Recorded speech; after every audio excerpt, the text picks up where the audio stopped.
శరణార్థులుగా వచ్చిన వాళ్ళు చేస్తున్న అరాచకాలు యూరప్ సమాజాన్ని వణికిస్తున్నాయని చెప్పడంలో అతిశయోక్తి లేదు.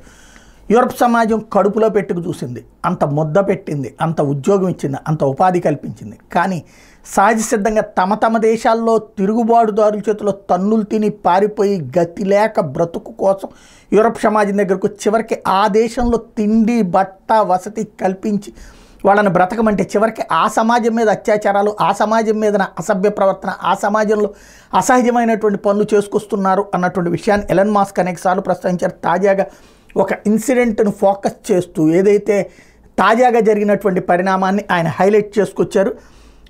ఒక మనిషి ఎవరైతే ఒక న్యూయార్క్ సబ్వేలో ఒక మహిళను తగలబెట్టేశాడు, నెట్టనిలోన తగలబెట్టేశాడు. ఆ ఉదంతం ఎవరయ్యా అంటే తాజాగా వచ్చి ఇది ఎక్కడ జరిగింది, జెపేట సబ్స్టేషన్ దగ్గర జరిగింది.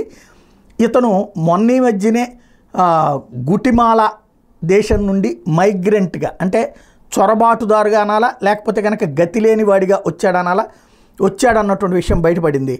ఇప్పుడు దాని మీదన ఎలన్ మాస్క్ ప్రస్తావిస్తూ ఇట్లాంటి వాళ్ళతోనే సమాజానికి సమస్య ఎనఫ్ ఈజ్ ఎనఫ్ అని చెప్తున్నాడు.